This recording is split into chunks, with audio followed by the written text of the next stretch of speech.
What's up, everybody? It's Soren Baker. Amir, Rahimi. And today on The Great Debaters, y'all, 2Pac, 2Pacalypse now. Top 3 picks.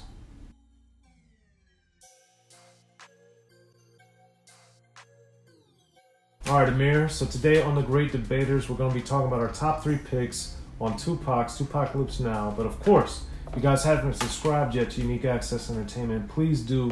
If you have subscribed, please tell a friend or two about the channel so we can get these subscriptions up, we can get more exposure, get in that algorithm better, all that type of stuff. So like, subscribe, share, all that type of stuff. Unique Access Entertainment. Hit us on Cash App, Unique Access ENT, please, to support so we can keep coming to you guys as often as possible with as many interviews, great debaters, all kinds of stuff we got going on and are coming up with. So please do that. So today for Amir, as you're getting ready, as you're getting used to 2Pac, I know he's the first rapper you really ever heard and all this other stuff. So what were your first exposure and initial thoughts on the 2Pacalypse Now album? So yeah, just like you said, he is the first rapper. Obviously, I'd heard rappers before, radio and other things like that, music videos, just seeing on TV. But as far as actual albums, my friend burned me. At that time, Loyal to the Game had just come out, the posthumous album, and he had also burned Me Against the World. So those are two albums that I had heard first ever for hip-hop. And still to this day, 2Pac remains one of my favorite rappers ever. So much nostalgia, so much great material, etc. And after I heard those, then I tried to go into order. And 2Pacalypse Now then being the first album, or the first album that I owned from 2Pac that I had listened to, because I had owned all of his albums. One of the first rappers that I tried to complete the discography. And 2Pacalypse Now, of his albums while he was alive, it's my least favorite 2Pac album. With that being said, I still really enjoy it. There's a lot of great moments on here. You get to hear 2Pac really evolve as an artist up until his unfortunate passing. But he had pumped out a lot of music, he had put out a lot of stuff, and to hear him on this album, you get to really see him evolve. So with that being said, I'm going to go ahead and get into my first pick, that being Trapped. Also, not only rest in peace to 2Pac, but also rest in peace to Shock G. I remember seeing this music video. I actually really liked the music video, like Shock G in it. They can't let the black man down. They got me trapped, etc. Can't hold the black man. Can't hold the black man down. Thank you. So that was awesome. Seeing Shock G, seeing 2Pac, and I remember I think the camera. I haven't seen this music video in a long time, but you see 2Pac, it's coming in on him, and there's other stuff going on in the background, but I just remember that being one of the earlier music videos I'd ever seen, and 2Pac just super young. I really like the beat to that. I really like how, woke 2Pac is, how he's talking about social issues, and then also on top of that, 2Pac, before he had even really been in conflicts with the police, he's talking about it, and then what do you know, he ends up having issues with the police. He ends up winning a lawsuit against the police. So a lot of things happen in 2Pac's life with the police, and he's been talking about it growing up, with his mom being part of the Black Panther Party, etc. So he's had a lot of exposure, and he's also coming at you with a very unique lens that not other rappers can really talk about. So I think 2Pac's stance on a lot of things is interesting. We do start to see a lot of that with Trapped, as he talks more throughout the rest of his career on other songs in similar subject matter, but Trapped has to be one of my favorite intros I've heard of 2Pac in his career, and that's been one of my picks. Alright, Trapped is a great song, not one of my top 3, although I like it a lot. I do think that, like Amir said, it's a great song and it has a lot of conceptual marvel to it. But my song to kick it off is going to be Violent. Amir talked about some of the police interaction. Violent really depicts him going to war with police officer, shooting him, all kinds of stuff, violence, playing into the song title. But not only is it a great song of this incident, interacting and having this police brutality and then killing the cop and all this other stuff, the thing that I like about it too is the music that I think really enhances it, man. The heavy reggae, Jamaican undertones of the music of it I find particularly enjoyable. I like the scratching on there and the chorus, and the feel of it really, to me, gets to the heart of the matter, what the song's talking about, and this, unfair persecution that the cops have sometimes against black people, of course, and in this instance, in the story, that's what's depicted. So I just really thought that was a powerful song, and like Amir was saying, Tupac famously had a number of interactions negatively with the police, and then of course he won a lawsuit against the police for beating him up while he was jaywalking. So I was wondering, how this all plays into it, but I thought Violent is just an amazing song, man, and I think it just brings what Tupac's saying, kind of shows why what he said meant so much to him on those type of songs. So Violent's my first pick. What's your second? And that's one that was fighting to be in my picks. That bass line on that song is incredible. It's so good. Moving on to my next song, it's gonna be Brenda's Got a Baby. I feel like anytime anyone mentions the name Brenda, Tupac just comes to mind. A lot of rappers have referenced that song whenever they talk about like babies or anything like that. I feel like just the name Brenda just pops up. Just a lot of rappers, really. But seriously, I also remember seeing this music video and putting like a visual and that girl's face. I remember seeing her in that music video. Now I'm just like, oh wow. Like anytime I hear the song, it just reminds me of that music video. You see Tupac talking about it. Particularly the line that sticks to me is when he mentions she wrapped the baby up and threw it in a trash heap. I thought that was just really sad.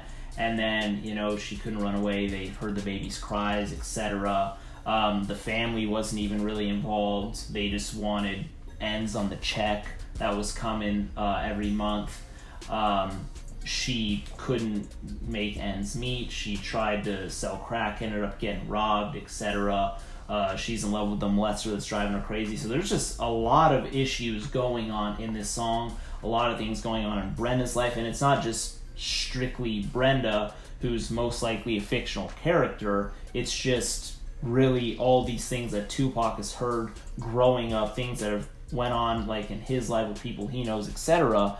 And it ends up prostitute found slain, and Brenda's her name. She's got a baby. So it's a very sad, dark tale of someone who's really struggling, trying to make money any way she can. Family doesn't care. They also want some of her money. And then you also got a poor innocent baby in the mix. It's just a really sad tale. But Tupac, to start off his career with a song like Trap, to start off a career with a song like Brenda's Got a Baby, and these also music videos, it's wild. So that has to be one of my picks. It's incredible.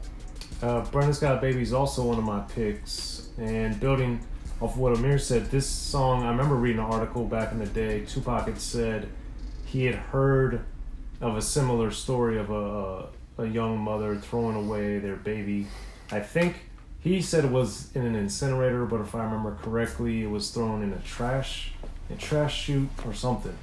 But regardless, this song was inspired by something Tupac had read or seen on the news. So I know that clearly had an effect on him, because he ended up writing Brenda's Got a Baby, and it's a very powerful, very sad song, and it just shows some of people falling through the cracks of our society, literally and figuratively, and how this doesn't only affect them, but affects their family, and in this instance, the young baby that gets killed and that dies. And that's the tragedy. And when we look at people's lives, when there's that wave that goes around from a person of who you affect in your circle, and we see that with Brenda's character leading on to the child, and then of course the other people that are in her life, most of whom are negative, but nonetheless, when it's just a sad song, man. It's a sad song and a very powerful song, and the video is very striking and very powerful. And I think, when you're able to visualize it and present a video that just takes it to the other levels of the game, it's just very powerful. So Brenda's Got a Baby is my second pick as well. So Amir, what you got for your third pick? This one's tough, man. Yeah, I mean, even though this is, like I said, my least favorite Tupac album, there's a lot of songs that are just really close for me up in the rankings here. Violent was so close. I Don't Give a Fuck is one of them that's also fighting. It's really between two, Part-Time Mother and If My Homies Call. I'm probably going to just go If My Homie Calls. So that one, it's very different from, obviously, Trapped and Brenda's Got Her Baby, my 1 and 2 picks. No particular order with those two also. But very different. The beat is very lighthearted. You got the phone call. You got all that stuff. It's just awesome, you know. I'm down for y'all if my homies call. I really like the samples on there. If you ever need a place to stay, well, I'll write y'all. And then you get the brothers and sisters. So I know Soren always gets happy when we get an LL sample or anything with LL because he's one of the best ever, obviously. And some would say the best ever. I would say that. but so does facts.com if you haven't checked it out. So anyways, like if my homie calls, it definitely brings a little more lightheartedness to the album. I would say I think the instrumental is very more lighthearted.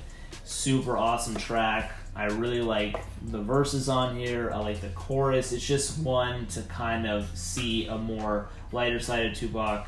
Tupac also basically saying that he's a loyal guy. He's going to stick with his friends no matter what, etc. And I thought it was also kind of painting a little more character to Tupac because obviously we saw the political side in this album. We see where things can get violent. We see where he's got social awareness. We see also talking about, you know, young black males, and we hear like talking about sex, etc.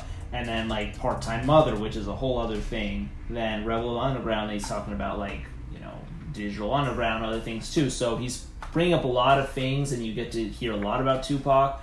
Then you also hear how he is with his friends, his homies, etc. So I thought that was cool, but I also, like I said, I like the sonics of the song, and I like to hear Tupac in this mode as well as the other modes. That topping off my top 3 for the album. That's not one of my top 3, but I like the sense of the loyalty and being there for your friends. That really resonates for me very strongly for If My Homies Call. And I really like the beat on there too. That's one of my favorite beats on the album. But that's not my third pick. My third pick is Words of Wisdom. And this song I really liked because of many, many reasons. But one, I really like when people explain things. Whether you agree with it or you don't is up to you. But in this song, Words of Wisdom, I think Tupac really goes through and explains why he feels the way he does politically, socially, the economic, all these injustices that have been enacted against black people in America since black people were brought here against their will was slavery. And I really think that the way he articulates it and presents his arguments as to why he feels this way, I agree with, but then on top of that, I think he does an excellent job presenting it and detailing it and explaining it, all of which I think are pretty awesome and one of the reasons why I love this song. And then also, we used to get this a lot in songs where artists would shout out different artists as they're talking or as the song concludes. And at the end of this, you get Tupac doing that and really breaking down, just by saying their names, who he's down with or who he feels the same way he does politically. And, you know, he's got Ice Cube, he's got Public Enemy, but then I also appreciated you mentioned someone like Paris because to me, Paris is grossly underrated. Has been putting out a lot of great material. I interviewed him for Unique Access. Y'all can check out the interview there. But Paris has put out a lot of great material and still relevant today because he keeps putting out very politically minded and unfortunately relevant and necessary and timely music even as we creep on in the 2020s, in 2021, which is very unfortunate. But all that to be said, I think Words of Wisdom really shows, in my opinion, one of the best manifestations of Tupac's political mind, political agenda, and explaining some of his mentality, philosophies, and theories, and I thought it was just done extremely well. So that's my third pick. You guys got Amir's third pick. Please, as always, hit us in that comment section. Tell us what you think. Like, subscribe, share Unique Access Entertainment. If you've already subscribed, please get a friend to do the same. And then we would appreciate it if you could hit us on that Cash App, Unique Access ENT, and just support us in any way possible, y'all. And thanks for being here. I'm Soren Baker. Amir, Rahimi. Great debaters, y'all. Thanks for this one, 2Pac.